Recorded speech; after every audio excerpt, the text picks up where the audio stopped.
الحمد لله نحمده ونستعينه ونستغفره ونؤمن به ونتوكل عليه ونعوذ بالله من شرور أنفسنا ومن سيئات أعمالنا من يهده الله فلا مضل له ومن يضلله فلا هادي له ونشهد أن لا إله إلا الله وحده لا شريك له ونشهد أن سيدنا وحبيبنا ومولانا محمدا عبده ورسوله صلی اللہ تعالی علیہ وعلى آلہ وصحبہ وبارک وسلم تسلیما کثیرا کثیرا اما بعد فاعوذ باللہ من الشیطان الرجیم بسم اللہ الرحمن الرحیم واما بنعمت ربک فحدث وقال تعالی لئن شکرتم لازیدنکم ولئن کفرتم ان عذابی لشدید صدق اللہ مولانا العظیم۔ قابل احترام طلباء عزیز اور جملہ سامعین، اللہ جل جلالہ وعم نوالہ نے ہمارے اور آپ کے ساتھ یہ بڑا کرم فرمایا، احسان فرمایا کہ دینی تعلیم و تعلم کے عنوان سے پھر اس نے ایک قیمتی موقع نصیب فرمایا۔ لاک ڈاؤن کی مجبوری کی وجہ سے بالمواجہہ بالمشافہہ آمنے سامنے بیٹھ کر گو ہم درس و تدریس تعلیم و تعلم کا یہ سلسلہ جاری نہیں رکھ سکے، مگر اللہ تعالیٰ نے ایک نئے انداز سے ہم کو اور آپ کو پھر موقع دیا ہے۔ ہمیں اس موقع کی قدر کرنی چاہیے، اور سچ یہ ہے کہ امام غزالی رحمۃ اللہ علیہ نے فرمایا اس ایک موقع پر کہ جب کوئی نعمت انسان کو ہاتھ لگے، ایک گلاس اٹھے، اس کو ٹھنڈا پانی ملے، وہ یہ نہ سوچے کہ یہ ایک گلاس پانی ہے، وہ نعمت پر اس کی اس نگاہ جا کر نہیں ٹھہر جانی چاہیے، اس کی نگاہ تو اس سے اوپر اٹھ کر اس طرف جانی چاہیے کہ نعمت تقسیم کرنے والا جس وقت تقسیم کر رہا تھا اس نے مجھ گنہگار کو بھی یاد کیا، اس نے میرا بھی حصہ بنایا، ورنہ اگر وہ محروم کر دیتا، بھلا دیتا، کون ہے جو اس سے باز پرس کرتا؟ ہمارا کوئی استحقاق نہیں، یہ اس کا کرم، اس کا کرم، اس کا کرم۔ تو ہم اپنے طلبہ سے یہ کہنا چاہیں گے کہ جیسے ہی آپ کا یہ سبق شروع ہوا، ایک لمحے کے لیے دل کی گہرائیوں سے حق تعالی شانہ کی طرف متوجہ ہونا چاہیے۔ اللہ اگر توفیق نہ دے، انسان کے بس کا کام نہیں۔ اللہ تعالیٰ روٹی روزی سب کو دیتے ہیں، لیکن دین کی سمجھ، دین کی نسبت، دین کی برکت اور اپنے تعلق کی برکت اور اپنے دین کی خدمت کا موقع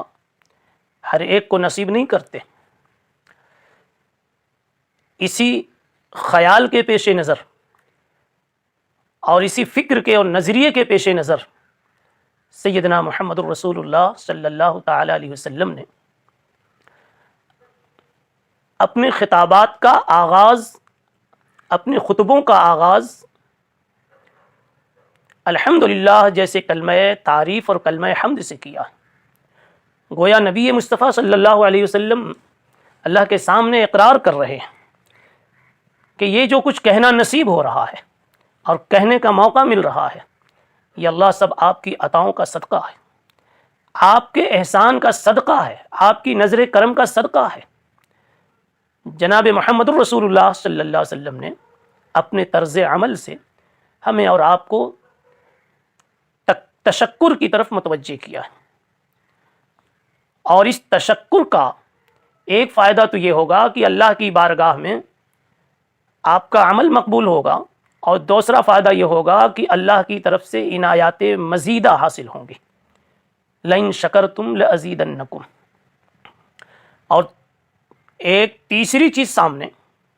یہ آدمی جس طرح کسی چیز کی منفعت سے دلچسپی لیتا ہے، اس کی طرف راغب ہوتا ہے، اس کا شوق کرتا ہے، ایسے ہی اس کی ضد سے، اس نعمت کی ضد سے، یعنی کسی مصیبت سے، نعمت کے چھن جانے سے، اس سے متعلق کسی فتنے میں پڑ جانے سے انسان ڈرتا بھی ہے. مثلا انسان کے پاس پیسے ہیں، ایک طرف وہ خوش ہے کہ یہ پیسے میری ضرورتیں اس سے پوری ہوں گی،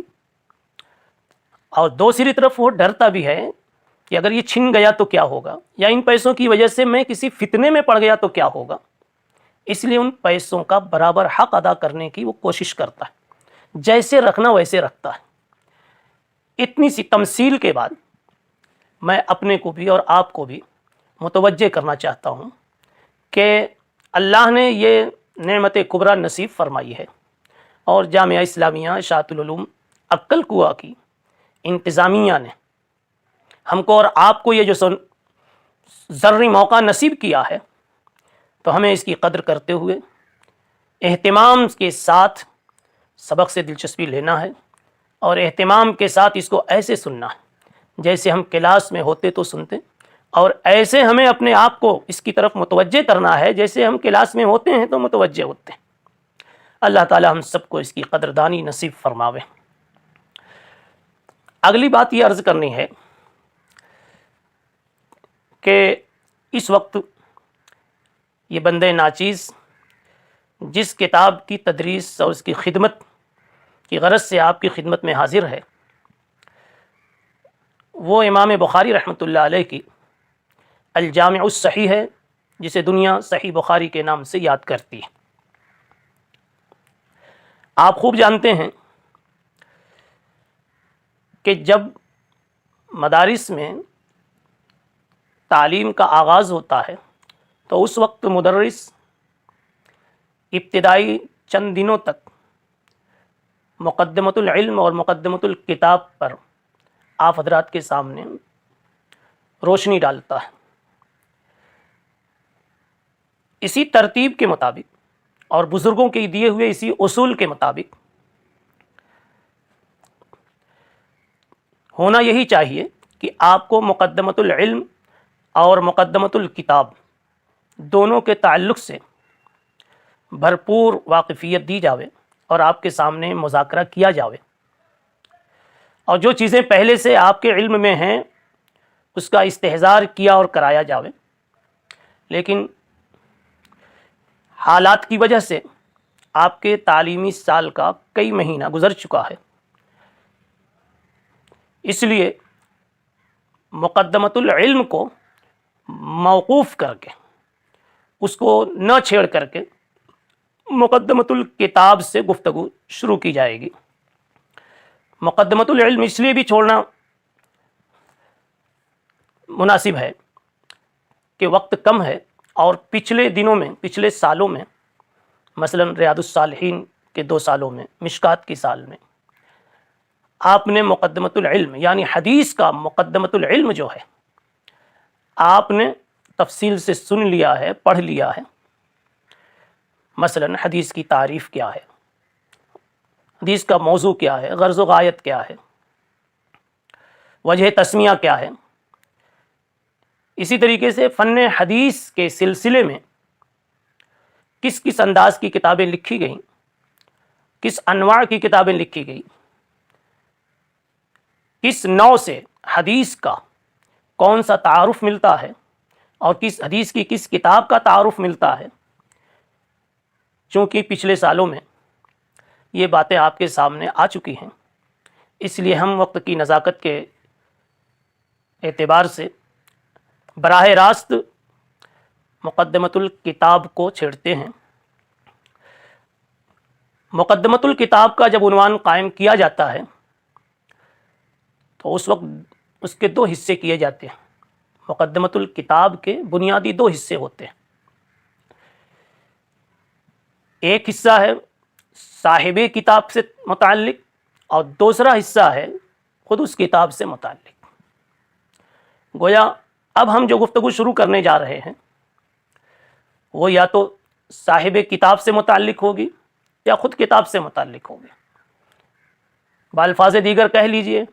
یہاں مقدمے میں مؤلف اور مؤلف کے احوال سے گفتگو ہوگی. آپ لوگوں کو معلوم ہے کہ بخاری شریف حدیث کی کتابوں میں سب سے اہم کتاب ہے، اصح الکتب بعد کتاب اللہ، جس کے تعلق سے کہا گیا ہے ہمیں یہاں بزرگوں کی اسی ترتیب کے مطابق سب سے پہلے یہ جاننا ہے کہ اتنی اہم کتاب کو لکھا کس نے، جو کتاب اصح الکتب بعد کتاب اللہ ہے. اور بھی اس کے کچھ فضائل ہیں جو اپنی جگہ پر اپنے وقت پر آپ کے سامنے آئیں گے. اتنی اہم کتاب لکھی کس نے، اور تھوڑے پیار بھرے انداز میں، عقیدت بھرے انداز میں یہ کہہ لیجئے اتنی قیمتی کتاب، اتنی پیاری کتاب، اتنی خوبصورت کتاب اللہ نے کس کے دستے پاک سے لکھوائی.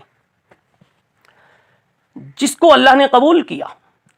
اسی ہستی کو آج ہم بڑی عظمت کے ساتھ الامام الحافظ الحجہ امیر المؤمنین فی الحدیث ابو عبداللہ محمد ابن اسماعیل البخاری الیمانی الجعفی کے نام سے یاد کرتے ہیں.